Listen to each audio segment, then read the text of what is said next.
Number 2. Much love to you. And to you, good day. Currently, I'm working with the healing energy of the universe. All right. Speak up and be bold so that all may hear what it is you have to share. Okay, well, currently, right now, I'm working with the healing energy of the universe. Is that a pun? No? Yes, it is. Why? Currently. Oh, thank you. Because that's how you use the healing energy of the universe, by flowing it through yourself like a current. Yes, you're right. Thank you for your humor. I enjoy it and appreciate it. We learned a lot of it from you. Oh. Remember that in our civilization, we no longer use our language. And in that sense, therefore, in learning your human language, sometimes, some words, we have come to understand that even though we always had humor, in our society, we never had what you call the pun. So thank you for creating the pun for us to enjoy. You're welcome. Well, one of the things I was seeking, some guidance and understanding. About what? About the service that I'm doing for my brothers and sisters. What kind of guidance and understanding do you need beyond the fact that you know you are doing your joy? Well, a lot of it just happens. Yes, well, that's the way it's supposed to happen. So it will just keep doing that. Are you doing the thing that excites you the most? Yes, I am. Well then, what else needs to be said? Do you understand that by doing the thing that excites you the most, you are validating yourself to the level that the universe can then support that whatever it is you do that excites you the most is representative of your natural, true, vibrational self, and thus will support you to that same level in life? I get an idea of that. All right. Well, is there anything about this that you doubt? Well, verbally, I can't explain it to a lot of people seeking some reference to what it is I do. When I tell them I'm an energy healer, that's not enough for them. They don't have a category or... All right. How about this analogy? Do you understand tuning fork? Yes. You understand that if two tuning forks are, in a sense, tuned to each other, that if you start one vibrating, the other one will also vibrate in what you would call sympathetic harmony. Yes. That's healing.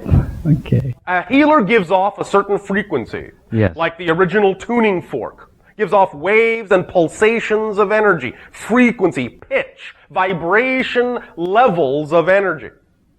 Any individual attracted to that healer is invited to match that frequency, and if they match that frequency, it is a frequency representative of their more natural self, and in the natural self, no dis-ease can exist. So if they take the challenge and rise to the challenge and literally match their frequency to that given off by the healer, they will be vibrating in harmony, and thus they will cure themselves, and that's how a healer heals.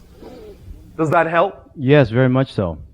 One of the techniques that I use, commonly referred to here in Earth, is chiropractic. Yes. Is this something that I need to still use, or can I... It has great benefit when and where you believe it fits your pattern of joy, yes. But it's up to you. Do not need to ask, is this something I still need to do? All you have to do is ask yourself, is there some aspect of this that still excites me, that is still representative of my highest joy? Is it a part of the things that I want to do that in doing them are representative of me being in my joy? Whatever is still representative of you being in your joy, continue to do that. Whatever is not, stop doing that. And it can be, as you would say, part and parcel. One from column A, one from column B. You understand? Yes. Whatever you decide to concoct as the equation, as the variables that come together in a new definition of who and what you are all about that represents your joy is correct for you. And when you change your mind and want to drop this and add this or change the way you go about doing that, then that's correct if it's representative of alignment with your highest joy. And that's all there is to it. Does that help you? Yes, very much so. Does that satisfy your question, or was there something else? There's one more. Oh, right. Brina, my girlfriend and I, are very much interested in crystal bowls. Crystal bowls? Yes. Oh, all right. Are you familiar with them? We understand to some degree this apparatus. And we were going to incorporate that. Can you give us... Are you asking the same question again? No, it's the relationship. Why? I guess just because of our passion and interest is indicative of why we need to pursue it. Gee, I guess so. Okay. Well, Just wonderful. just because, as if that were a trifling reason. No, that is a great reason. Yes, because it will help and train your understanding of vibration more clearly. That's great. You understand? Yes. Is that obvious now that I say it? Yes. And Why wasn't it obvious before? because of my lack of confidence on my own inner guidance. It is not that you lack confidence. It's that you are confident about your inability to understand. You see the difference? Yes. You lack no confidence, but you are placing your confidence in a definition that is not aligned with your true self. So place your confidence in a definition that works for you instead of placing your confidence in a definition that works against you.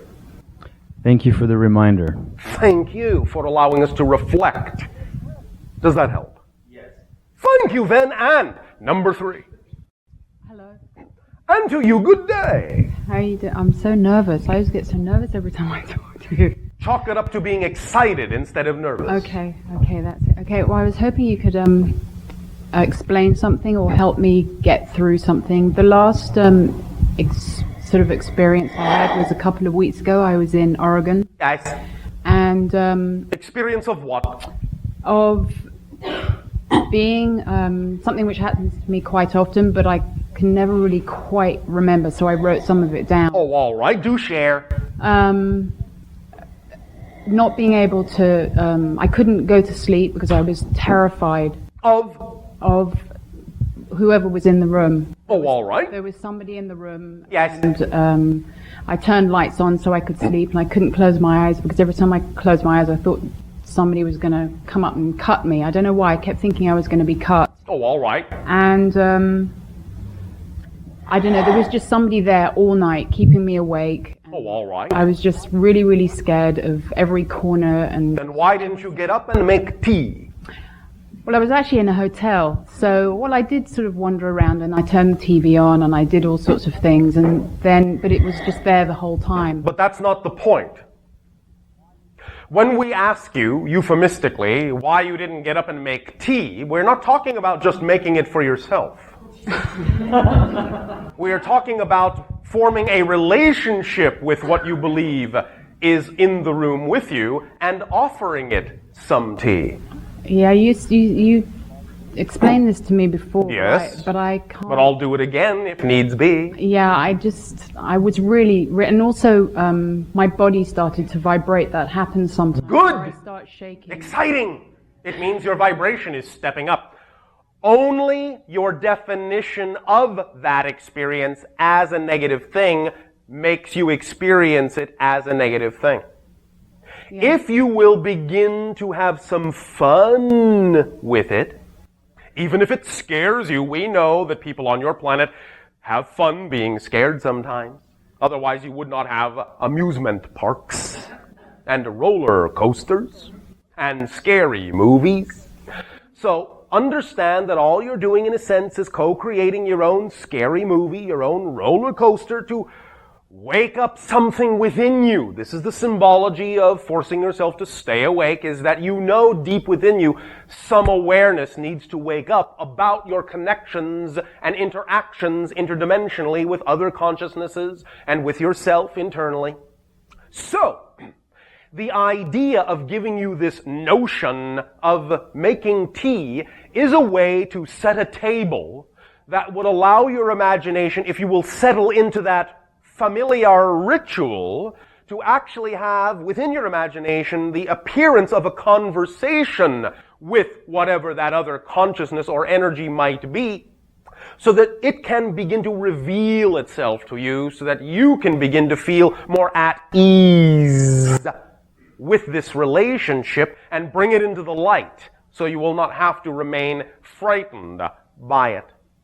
So I would suggest that the next time it happens, you literally go through the ritual of assuming that you simply have a house guest, and that you set the table for tea, sit down, have some tea, pour a cup for the other, how many ever you might perceive are there, and begin to engage in a conversation and see what your imagination comes up with. You may be quite surprised at what you get if you will do this. Okay. All right? Yeah. Yeah. Have a tea party. Why do I keep thinking I'm going to be cut? From time to time, some of these interactions do involve, in what you typically call your past, things that you would recognize as medical procedures. Do you understand? Yeah. Sometimes, literally, your body has been cut. Who was it? Grays. A faction thereof. But again, it does not mean that this cannot be equalized, but it will require great presence and great hospitality. The last time I was here with you, I went home and I went to bed and I said, okay guys, you can come out and we can talk because I feel Yes. I'm not going to be afraid. And of course nothing happened. Yes. And then You see, the idea, if I may interrupt you, is not to convince yourself that you're not going to be afraid.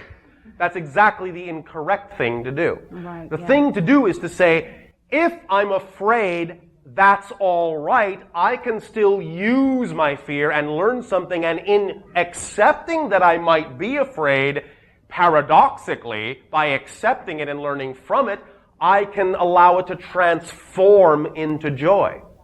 So it's not the idea I won't be afraid, but that if I am afraid, there is still a way I can positively use it so that it will transform and then I won't be afraid. okay. But the only way to not be afraid is to understand that you might be afraid and to let that be all right instead of trying to hold off the fear. Remember, it's not the fear itself that stops you from doing anything. It is being afraid to be afraid that stops you. Yeah, I understand. So then, use your fear, use your creative imagination, and transform. Because again, remember, fear and joy are the same energy. They're made out of the same energy. Fear is just, once again, by analogy, that little sour note on the piano that simply tells you that there's an idea within you that's out of tune with the rest of your instrument. When you hit the sour note, plonk, plonk, plonk, on your piano, you don't go running away in panic, screaming, and never touch the piano again. No, you tune that key. You say, why is it off key? In terms of fear, the fear is saying you have a definition within your consciousness, within your belief.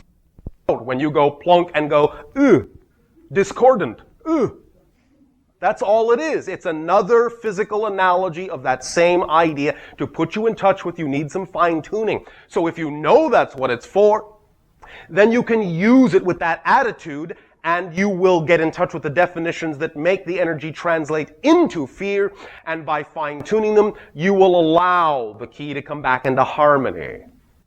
Make sense? But for you, the way we scan your energy, one of the ways you can most strongly go about this to involve and engage your imagination in this relationship is to have a tea party. Just for you and them. Your finest china. Absolutely.